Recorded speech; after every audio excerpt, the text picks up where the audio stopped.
Computers are all around us. From laptop computers, to smartphones, to smartwatches, they're changing the way that we live our lives. But have you ever asked yourself, what exactly is a computer? A computer is an electronic device that manipulates information or data. The computer sees data as ones and zeros, but it knows how to combine them into much more complex things, such as a photo, movie, website, game, and much more. Computers use a combination of hardware and software. Hardware is any physical part of the computer, which includes the internal components and the external parts like the monitor and keyboard. Software is any set of instructions that tells the hardware what to do, such as a web browser, media player, or word processor. When most people say computer, they're talking about a personal computer. This can be a desktop computer or a laptop, which has basically the same capabilities, but in a more portable package.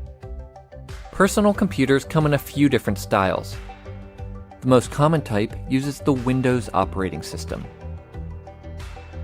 Macs or Macintosh computers feature the Mac OS operating system, while Chromebooks run on Chrome OS. Smartphones and other mobile devices mostly use the iOS or Android operating systems. We'll talk more about operating systems in a later video. Computers come in many other shapes and sizes. TVs, game consoles, and even appliances like refrigerators can have built-in computers, although they may not do everything a desktop or a laptop can. There's another type of computer that plays an important role in our lives: servers. A server sends information to other computers on a network. In fact, every time you use the internet, web servers deliver the web pages that you want to see to your computer. Servers are also used in many offices to store and share files. As you can see, there are many types of computers out there, and each one plays a part in our modern world.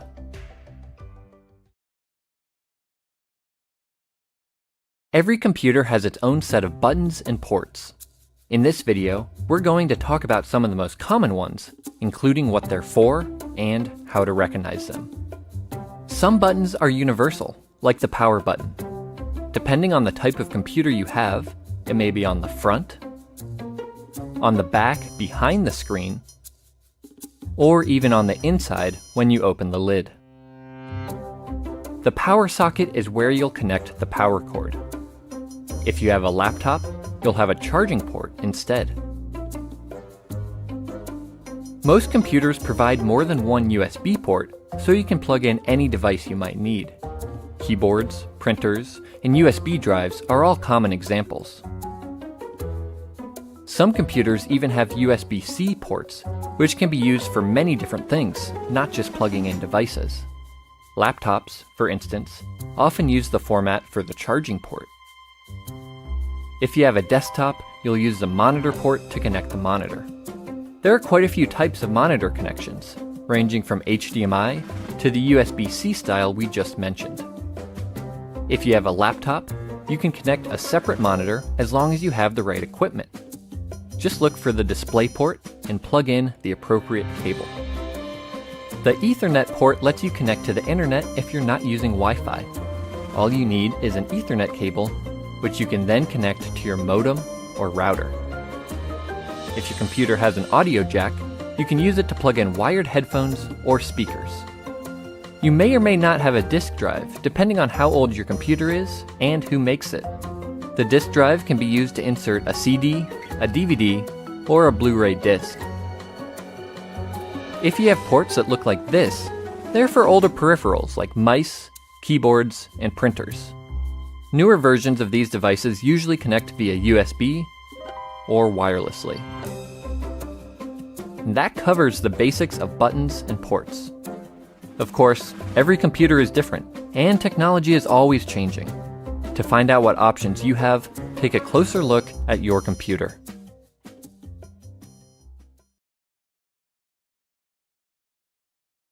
There are many different types of computers, but they all use similar parts to operate. In this video, we're going to show you what these parts are and what they're used for, starting with a standard desktop model. The computer case holds the main components of the computer. This is where the actual processing happens. Today, most cases are what we call tower cases, which means they stand up vertically, but they can also come in other shapes and sizes. To view things on your computer, you'll need a monitor. The monitor uses the video processor inside your computer case to display images, text, and other content. Most monitors have an LCD or LED display, both of which are very thin so they don't take up much space. All-in-one models are even more compact since they combine the monitor and the computer case into a single unit. To interact with your computer, you'll need a keyboard and a mouse. Keyboards come in many different styles, including wireless and ergonomic. The mouse is used to control the mouse pointer on the screen, so you can click and interact with your computer. Most mice detect movement using an optical sensor on the bottom. Underneath, you'll find a small electronic eye. Laptops combine all of these things into one.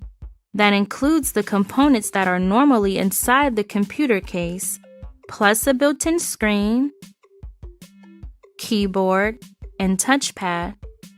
The touchpad is a small touch-sensitive area that takes the place of a traditional mouse. It lets you control the mouse pointer using a drawing motion with your finger. Laptops offer the best of both worlds when it comes to portability. You can use them on the go thanks to the built-in battery, or you can connect a separate monitor, keyboard, and mouse, effectively turning your laptop into a desktop. So those are the basic parts of any computer setup. As you can see, each part plays an important role, which you'll come to understand as you spend more and more time with your computer.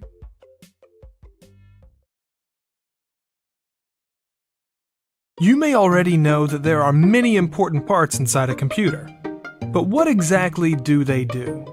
Let's take a look inside and learn about the various components that make a computer work. Whether it's a desktop computer or a laptop, every computer has a large circuit board called a motherboard.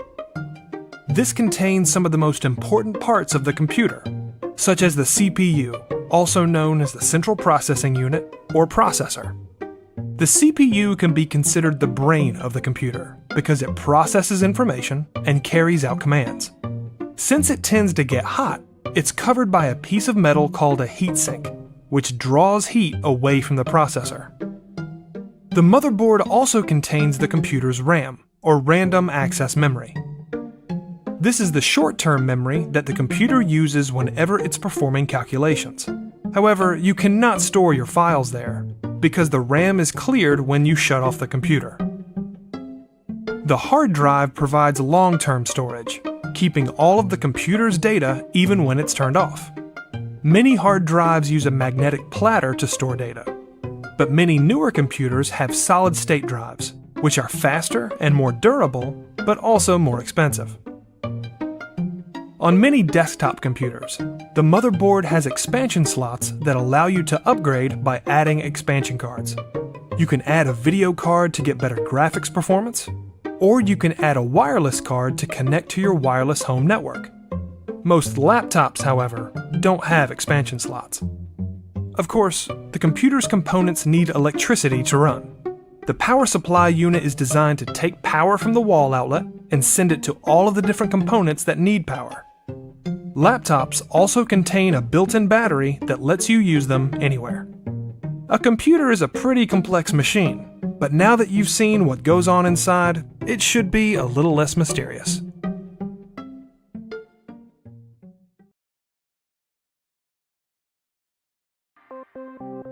If you're thinking of buying a computer, you may have wondered, is a laptop right for me? Depending on how you plan to use it, the answer may be yes. In this video, we'll look at some of the ways that a laptop is different from a desktop to help you decide. The biggest difference is portability. Laptops have to be small and light so that you can pick them up and take them with you. Since all of the basic parts are built in, setting up a laptop is as easy as opening it. The downside is that the monitor is usually smaller than a desktop monitor, so you'll have less screen space. Another important difference is that laptops use a battery. The battery can provide power to the laptop when you're on the go, and it will recharge whenever it's plugged in. An added benefit of having a battery is if the power goes out, the battery can work as a backup power source. Instead of a mouse, laptops usually have a built-in touchpad, also known as a trackpad. You can control the pointer on the screen by using a drawing motion with your finger. If you haven't used a touchpad before, the experience is a little bit different from using a mouse, and it may take a while to get used to. If you're buying a desktop computer, you can mix and match almost any monitor, keyboard, and mouse that you want. With a laptop, you won't have quite as much freedom since everything is built in. However, if you want to have the best of both worlds, you can use your laptop's ports to connect a separate monitor, keyboard, and mouse, basically turning your laptop into a desktop. And of course, whenever you want to, you can simply disconnect everything and take your laptop with you. As you can see, there are some important differences between laptops and desktops, so depending on your preferences, you can decide which one best suits your needs.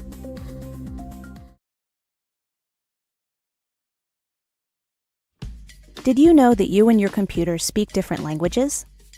It doesn't speak Spanish, or Swedish, or Chinese. It speaks in ones and zeros. You can't communicate directly with your computer, but that's where your operating system comes in. The operating system, or OS, is the program that lets you interact with your computer. Together, the operating system and computer hardware form a complete system that determines what your computer can do. There are many different operating systems. Two of the most common ones are Microsoft Windows and Mac OS.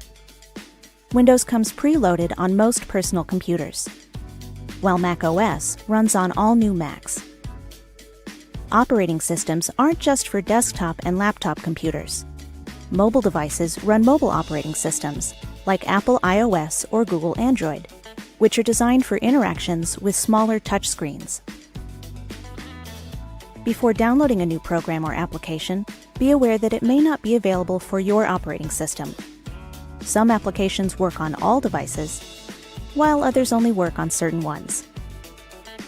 So get to know your operating system to see how it works and what it can do.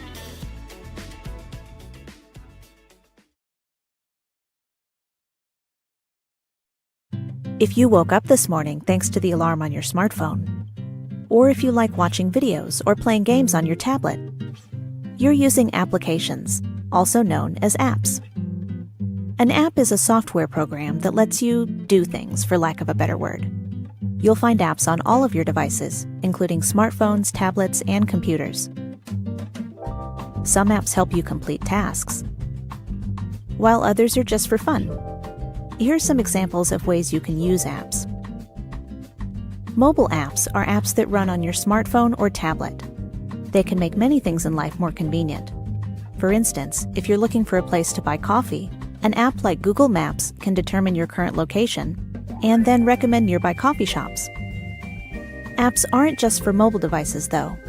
The programs and applications on your computer can also be considered apps.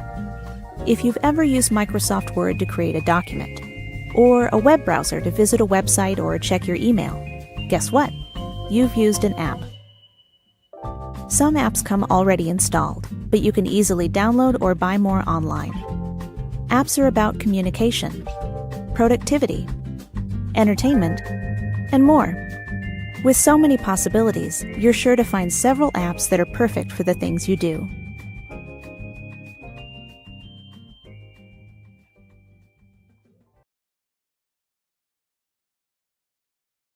Are you having trouble putting your computer together? Are you feeling overwhelmed? Don't worry. Take a deep breath. We're going to show you, step by step, how to set up a desktop computer. First, unpack everything from the box and remove any plastic covering or protective tape. Think about where you want your workspace to go and how you want to arrange the different components before you start plugging things in. Next, let's connect the monitor. If you have an all-in-one computer where everything is built in, for example, an iMac, you can skip this step. Otherwise, locate your monitor cable. Newer monitors often use HDMI or USB-C connections, while older monitors may use VGA, DVI, or another type of connection. It just depends. Now find the monitor port on the back of your computer case and plug the cable in.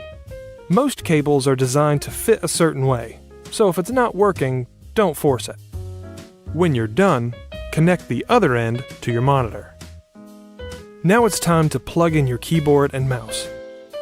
If they're wired, they most likely have a USB connector, so you can use any of the ports you see here. You could also plug your mouse into the USB port on your keyboard if it has one. If you have a wireless mouse or keyboard, it's going to work a little differently. Some wireless devices connect using technology that's built into your computer, while others need an adapter.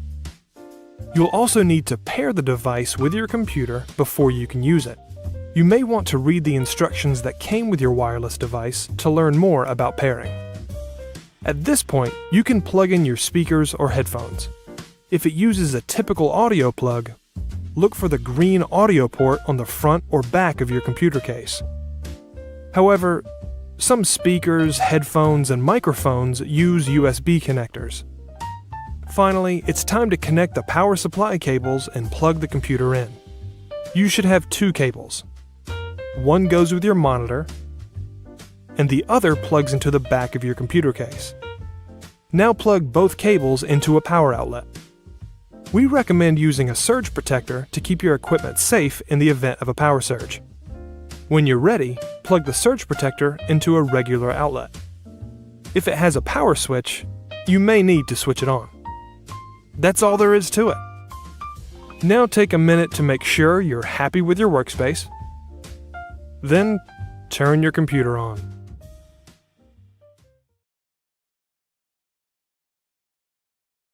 There are lots of reasons to set up a home internet connection. For example, you'll have access to email, news, shopping, TV shows, and much more. And once you have a working internet connection, you can create a wireless home network, which will let your whole family connect their computers, smartphones, and other internet-ready devices. Let's look at a few different types of internet connections that you can have. Dial-up connects to your phone line. It's usually much slower than other types of internet connections, but in some areas it may be the only option available. Generally, DSL and cable are better options. DSL plugs into your phone line, and cable uses your cable TV connection. These are both known as broadband internet connections because they offer much faster speeds than dial-up. This makes it easier to watch videos, play games, or browse the web. Fiber is the fastest type of broadband currently available. Using fiber optic cables, it can provide speeds that exceed even DSL or cable. However, it may not be available where you live, and it tends to be more expensive. Cellular is sold under a few different names, including 4G, LTE, and 5G.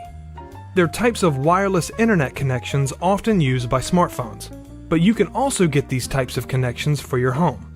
Depending on where you live, a cellular connection may be a good broadband alternative. No matter what kind of internet service you choose, you'll need to purchase it from an internet service provider, or ISP. Chances are you can buy internet service from your phone or cable company, or you may want to shop around for a better price. Your ISP will guide you through the entire process of connecting to the internet. They will usually need to send a technician to your home to turn on your connection. Your ISP may also give you a modem and set it up for you. But if you prefer, you can buy a modem from a computer store and use the included instructions to set it up yourself. These instructions will vary, but the basic idea is that you'll connect the modem to your phone jack or cable TV connection, and then connect your computer to the modem using an Ethernet cable. Once you have everything set up, you can open your web browser and begin using the internet. If you want to connect several devices to the internet, you can create a wireless home network, also known as a Wi-Fi network. To do this, you'll need a wireless router, which takes the internet connection from your modem and broadcasts it throughout your home. Your modem may already have a wireless router built in, so you may not need to buy one. To set up your wireless connection, follow the instructions included with your router.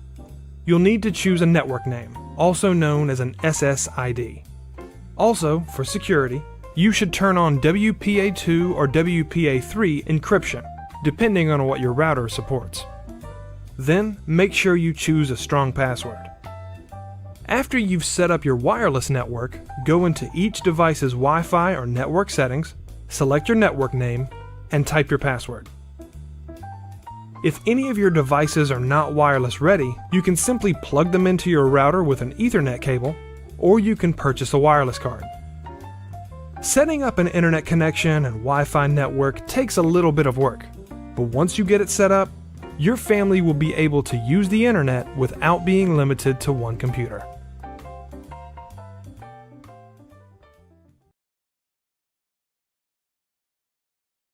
So you're at your computer working on some important files. Suddenly, a meteorite bursts through the window and flattens the computer. But as you stare into the crater, you smile and think, at least my photos, music, and important documents are stored online in the cloud. When something is stored in the cloud, that means it's saved on internet servers instead of on your computer. It's like having an extra hard drive you can access anytime you're connected to the internet. You can access your files anywhere by using cloud-based apps. Some run inside your computer's web browser. These are called web apps. And some of them can also be installed on your mobile device. For instance, Google Docs is a cloud-based app that you may already use. It's free, and it allows you to view, create, and edit many types of projects. You can access Google Docs from almost any device with an internet connection. Since you only need a connected device to access the cloud, you can take your files wherever you like. You can take a photo on your smartphone and upload it to a cloud-based photo storage service like Google Photos or Dropbox. Then you can access that photo on any of your other devices like your computer or TV.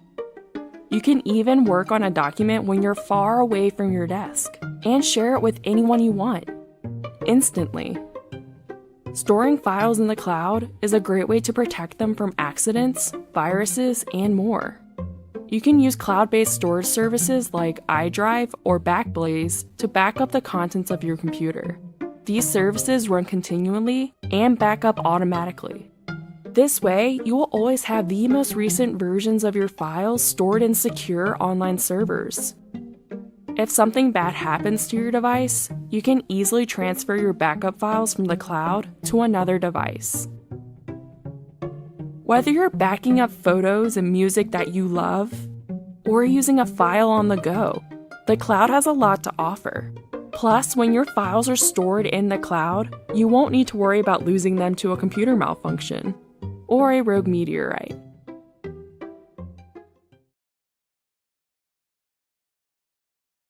It's important to keep your computer clean, not only because it looks nice, but also because things like dust and dirt can affect your computer's performance. But there's a right way and a wrong way to do it. Here's the right way to clean your computer case, monitor, mouse, and keyboard. First, always turn off or unplug the item before you clean it, just to be safe. If it has a PS2 connector like this, make sure the computer is shut down, both when you unplug the cable and when you plug it back in. To clean your keyboard, turn it upside down and gently shake it to remove any dust, dirt, or crumbs. It's not uncommon for stuff to get stuck inside, which can affect the way your keyboard works. You can also use a can of compressed air to really get between the keys. To clean the surface, use a cotton cloth or paper towel that's moistened with rubbing alcohol. Never actually pour alcohol or any other liquid on your keyboard. If you spill something by accident, don't panic. Shut your computer down immediately, then disconnect the keyboard and turn it upside down so the liquid can drain. If the liquid is sticky, you can rinse your keyboard under running water just like this, turned to the side. Then let it drain upside down for 2 days before reconnecting it. It may not be repairable at this point, but it's worth a try. The best way to avoid this is to keep drinks away from the computer area altogether. Next, take a look at your mouse. If you have an optical mouse, good news. These don't require much cleaning at all because they don't have any moving parts. Just keep an eye on the light emitter underneath. If something gets stuck here, even a piece of dust, it can keep your mouse from working smoothly. To clean a mechanical mouse, again, make sure it's unplugged. Then remove the tracking ball by turning the ring counterclockwise. It should pop right out. Use a cotton cloth or paper towel to wipe it with a little rubbing alcohol. You can wipe the inside of the mouse too. Make sure all the parts are dry before you put them back together. Here's an easy tip. You can give your mouse a quick cleaning by rubbing it back and forth on a clean white sheet of paper. Sometimes this is enough to remove the dust and dirt that can get stuck underneath. Your monitor is going to be even easier to clean, but there are a few things to keep in mind. Never spray the screen directly with water, cleaner, or any other kind of liquid. It can leak into the monitor and damage the components inside. Never use glass cleaner, like Windex. This can damage your screen if it has an anti-glare coating. The safest method is to unplug the monitor, then wipe it with a soft cloth moistened with water. You should also give some thought to cleaning other parts of your workspace, like the back of your monitor and your computer case. These areas can get pretty dusty if you're not careful. A lint-free cloth, sometimes called a microfiber cloth, is great for wiping the casings. If you see a lot of buildup in the ventilation fans, you can use a can of compressed air to clean them out. Never use furniture cleaner or strong solvents on any of these surfaces. Instead, take your cloth or even a paper towel and spray it with glass cleaner. Now wipe the case and monitor housing, but not the monitor screen, in a downward motion. You can make your own solution using ammonia diluted with water. The milder the better. One more thing you can do to make sure your computer stays physically healthy is to watch the airflow around the case. That means no books, no stacks of paper, nothing that might block the fans in the back, which are designed to keep your computer from overheating. In fact, if you have a desk with a compartment for the case, you may want to position the case a little towards the front or leave the compartment open if it has a door. Both of these steps will help your computer stay cool.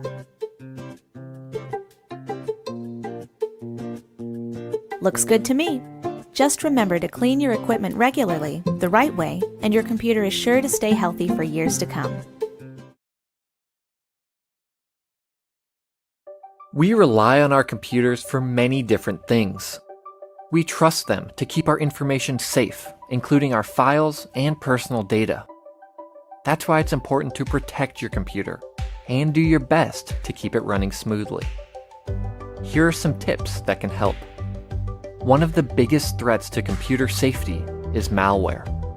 Malware is any type of software that's designed to damage your computer or gain unauthorized access to your personal info. This can include viruses, spyware, Trojan horses, and other malicious software. Windows computers, Macs, and even Chromebooks can get malware. To protect your computer, you should use an antivirus program like Kaspersky, Norton, or the built-in Windows Defender. This helps prevent viruses from being installed and also lets you scan your computer and remove any viruses that are found. Keep in mind, no antivirus program is perfect. To stay safe, you should still avoid suspicious-looking ads or downloads. Run regular updates to your antivirus program, and also run updates to your operating system. To keep your computer running smoothly, the latest version of Windows offers a couple useful features, including storage sense and defragment and optimize drives. You can access both of these in settings, or you can find them using the search bar. When you turn it on, Storage Sense helps you free up space on your hard drive by scanning for temporary files and other files that can be deleted. Once on, it will run automatically in the background. Older versions of Windows offer a similar feature called Disk Cleanup. Defragment and optimize drives rearranges the data on your hard drive to help your computer run faster and more efficiently. It should be running automatically on a weekly basis, but you can easily check or change the schedule anytime. If something bad does happen to your computer, you could lose all of your important files. To prevent this, you should back up your computer regularly. One option is to buy an external hard drive and copy your files to it. To make this process even easier, you can use software like Windows Backup or Time Machine if you're using a Mac. Of course, if something happens to your computer and your backup drive, you'll still lose all of your files. For more security, you can use an online backup service like iDrive or Carbonite. You may have to pay a monthly fee to use these services, but the advantage is that your files will stay safe in the cloud, no matter what happens to your computer. Following these tips can help you protect your computer and keep your information safe. You can rest easy knowing that all of your files will be there when you need them.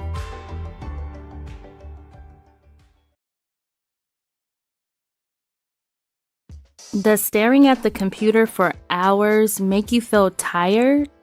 Do you suffer from frequent aches and pains? Looks like you could use some help with ergonomics. Ergonomics is a big subject, but basically it's about you and the things that you can do to make your workspace more comfortable. As strange as it sounds, sitting at a desk all day is actually very hard on your body. But if you arrange your workspace with ergonomics in mind, you can avoid things like eye strain and neck and back pain. Here are some tips to help you stay safe, comfortable, and productive all day long. Keyboard position is important. When you're typing, your wrist should be straight and relaxed to avoid any strain. If you do start to feel any wrist pain, you might want to look into certain products that can give you extra support. For example, an ergonomic keyboard. Next, raise and lower your chair so that your wrists are in the correct position. If your feet no longer reach the floor, you can find a footrest. When you're in your chair, you should be sitting in a natural, comfortable position. Try to avoid hunching or sitting too straight. Many office chairs are adjustable and designed to give you extra support in places where you need it, like the lower back. Take the time to learn how your chair works. Your monitor should be a comfortable distance away from your eyes, somewhere between 20 to 40 inches, or about an arm's length. The top of the screen should be about eye level, but this may vary depending on the size of the monitor. If you are working from a laptop, consider purchasing an external mouse and keyboard. That way, you can still place your screen at the proper distance and height while still being able to type comfortably. Adjust the screen brightness on your monitor so that it matches your surroundings. If you're looking at your screen and it feels like you're looking into a bright light, it's too bright. If it looks dark and murky, it's too dim. Some monitors also allow you to change the color so that the screen emits less blue light. This feature might be called night mode or night shift, and some people find that it greatly reduces eye strain. Another way to avoid strain and fatigue is to take frequent breaks. For example, look away from your monitor every once in a while. 20-20-20 is a good rule to follow. Every 20 minutes, focus your eyes on an object 20 feet away for 20 seconds. You can even download apps that'll remind you when it's time to take a break. It's also important to get up and move every hour or so. Walk around, have a snack, whatever it takes to avoid sitting in the same position for too long. Even if you work at a standing desk, it's still important to move every now and then. Clutter is another common problem, and it can lead to strain or injury if you're not careful. In some cases, like loose power cords, it can even be a tripping hazard. If you have paperwork or supplies that can be put away, it's best to store them somewhere else instead of leaving them on your desk. Let's review. Sitting at a desk all day is surprisingly hard work, but a little attention to ergonomics will help you stay safe, comfortable, and productive all day long.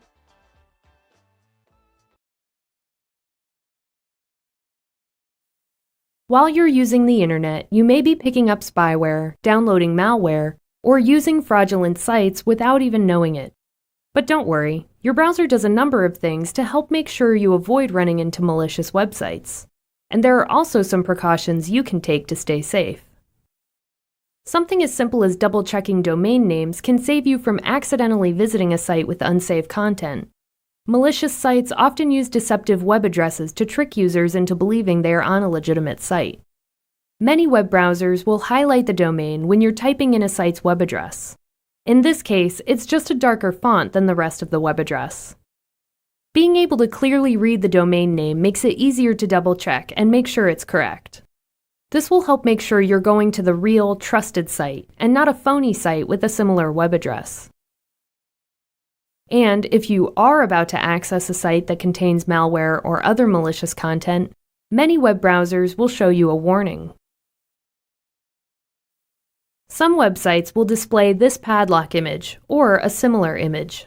When you see this, you know that that site has added additional layers of protection by making sure your connection to the site is secure, so third parties can't see your personal information. This is most commonly seen on certain types of sites, like banking sites.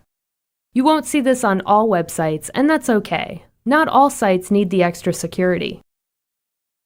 Finally, another easy way to make sure your browser is providing as much protection for you as possible is by making sure you have the most recent version of your browser. Your browser will usually notify you when it has a new version or if there's an update available. But if you think you've missed or ignored updates, you can manually check for updates. In Chrome, click the Menu button. Then select About Google Chrome. By practicing just a few simple safety measures, you can browse the internet more safely. The internet has become an essential tool for communicating, which is partly why it has also become a popular target among scammers and cybercriminals. In order to safeguard yourself from email scams, harmful software, or identity theft, it's essential that you understand the ways you might be at risk. In this video, we'll go over the basics of identifying and avoiding potentially harmful content on the internet. The first line of defense begins with your email inbox. You've probably heard the term spam before in reference to junk email. Spammers can send an email to thousands of people at the same time, and they can do so anonymously, making anti-spam laws hard to enforce. So it's important to be cautious when it comes to opening emails. Fortunately, though, many email services now provide customizable features to help you protect your inbox. For example, the ability to turn off email images. Spam contains images that senders can track. When you open the email, the images load, and the spammer will be able to tell if your email works, possibly resulting in more spam. If you're using Gmail like I am, you can turn off email images by clicking the gear icon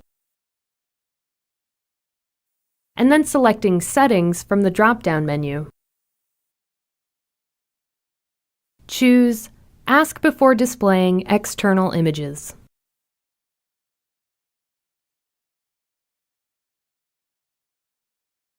Then click Save.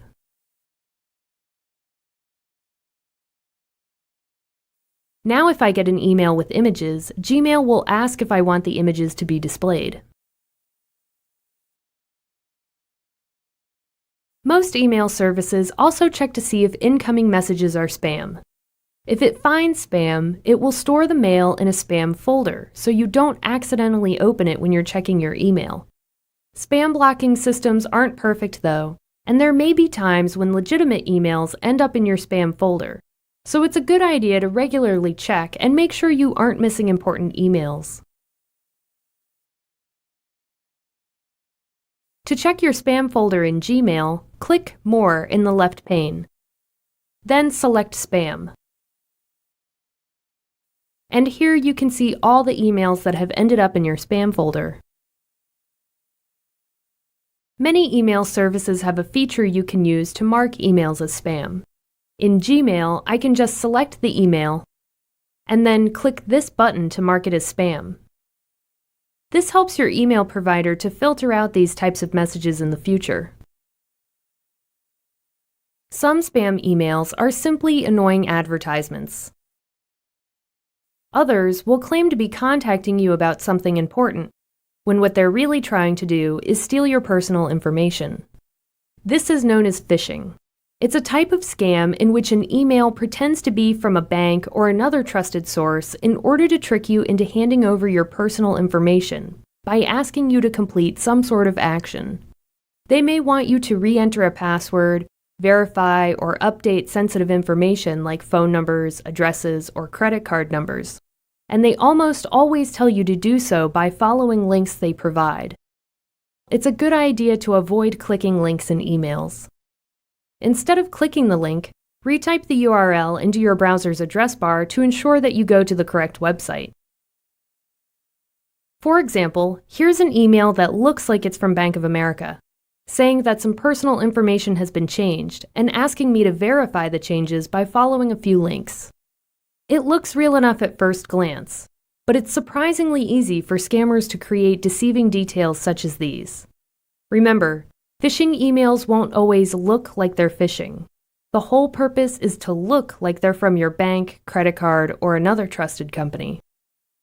Think of it this way. If someone came to your house saying they worked for your bank and they needed your social security number to verify that you're the account holder, would you give it to them? Chances are you wouldn't give out that information. Look at emails the same way.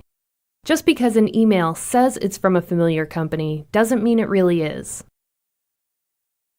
Spam, scams, and phishing schemes will keep evolving just as the technology to stop them does. But if you know what to look for and what to avoid, you can keep your inbox that much safer. Suppose you're shopping online for shoes. Then you decide to check a health site and you see an ad for shoes. You switch over to YouTube to watch a hilarious kitten video, but first you have to watch a shoe ad. Later, you open the Facebook app on your phone, and guess what? Sponsored post about a shoe sale. How do all of these sites know that you're shopping for shoes? Well, websites use various methods to track your browsing habits. Each site may only gather a little bit of information, but together, it forms a sort of digital profile that advertisers can use to learn all kinds of things about you. An advertiser can plant a small file on your computer called a tracking cookie, which they can use to identify you the next time you visit one of the sites they advertise on. They can also get a pretty good idea of which devices you use based on your social media and email accounts, or by using a technique called probabilistic matching, which makes educated guesses about which devices belong to the same person. So one way or another, all of your devices are connected to you. And that means companies can send you targeted ads no matter which device you're using. This does raise some privacy concerns since the information is collected without your knowledge, and there is a fear of how this information could possibly be used. For instance, could an insurance company deny coverage based on a person's browsing history? You can take steps to limit the amount of data collected, such as blocking tracking cookies in your browser settings, but with the current sophistication of tracking, they're pretty easy to get around.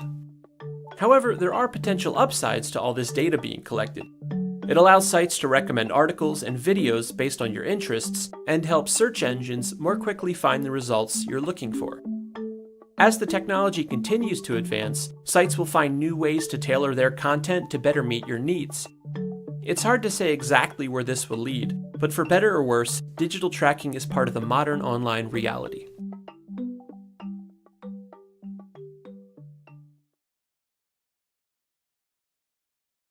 If you're just getting started with Windows, learning how to navigate the interface is a great place to start.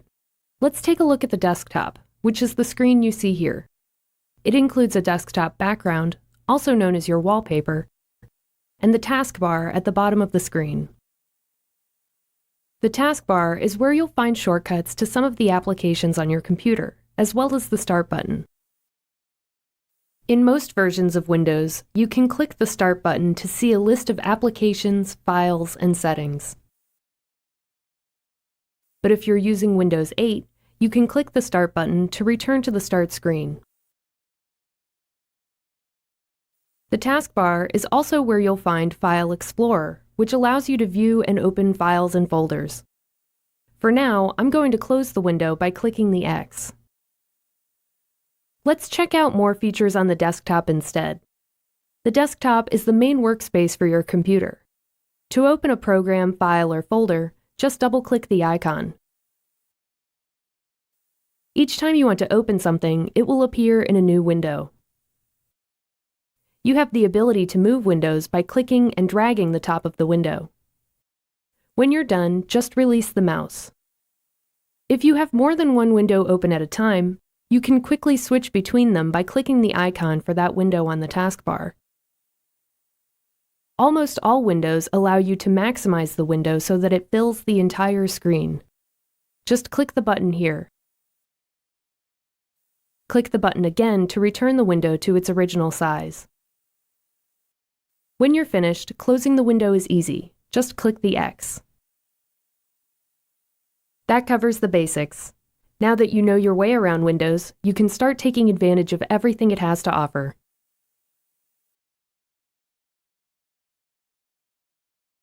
If you are just getting started with OS X, learning how to navigate the interface is a great place to start.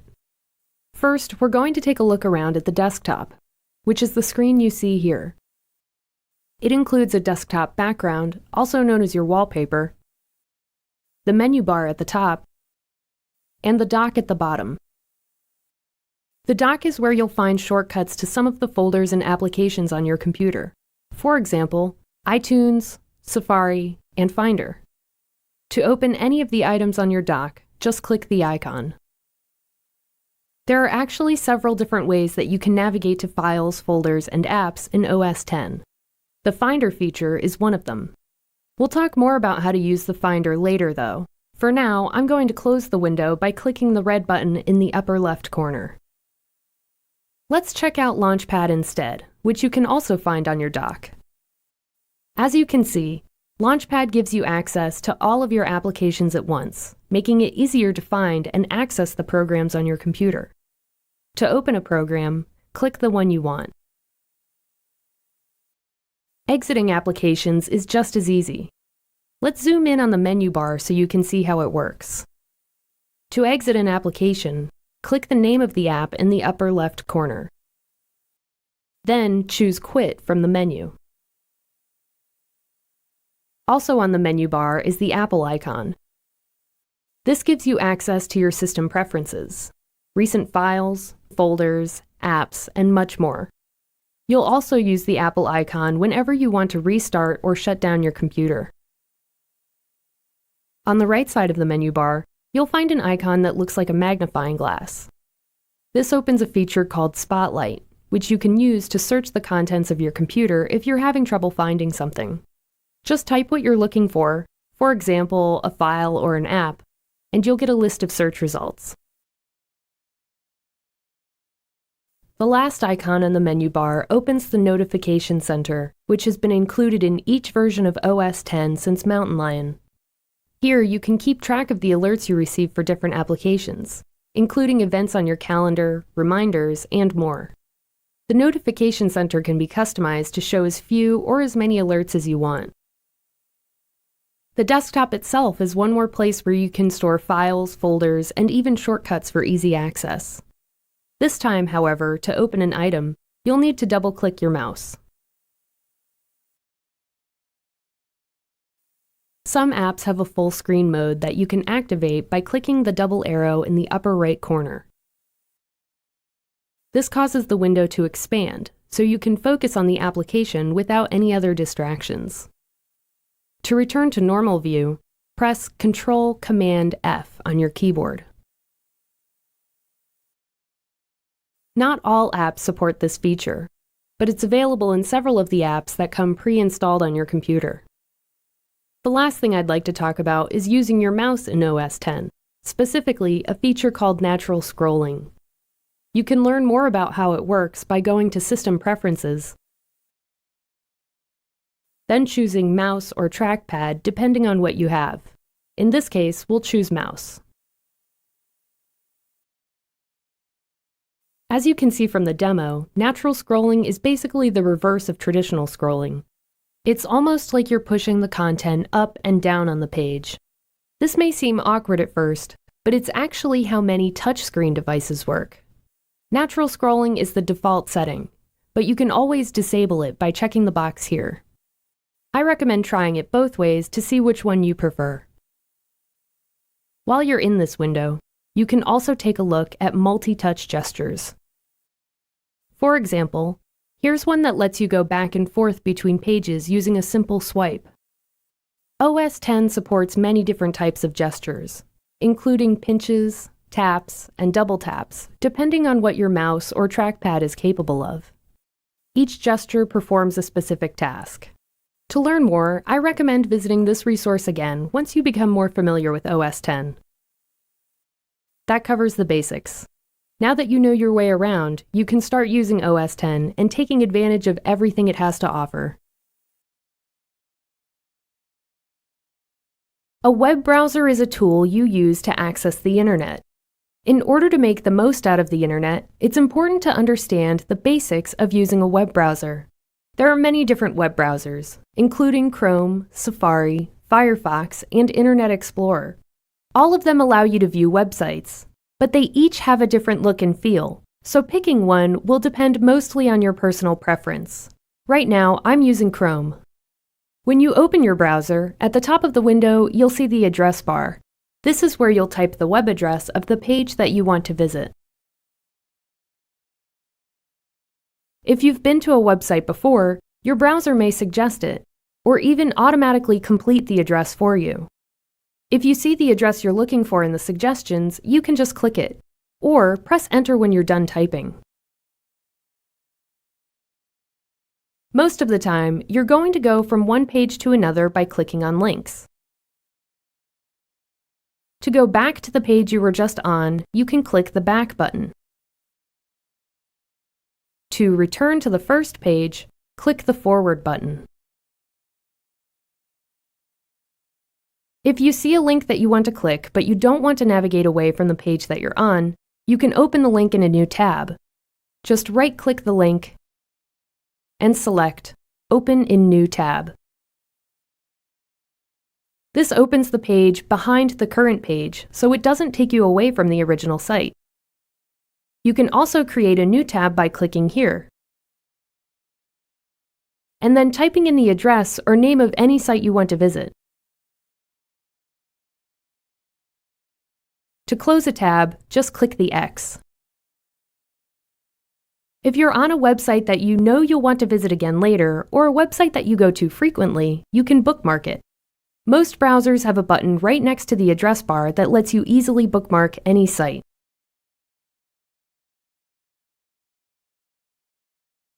Once you've bookmarked a page, you'll be able to go to it again. In Chrome, you'll click the Settings button, select Bookmarks, and then select the website you're looking for from the list.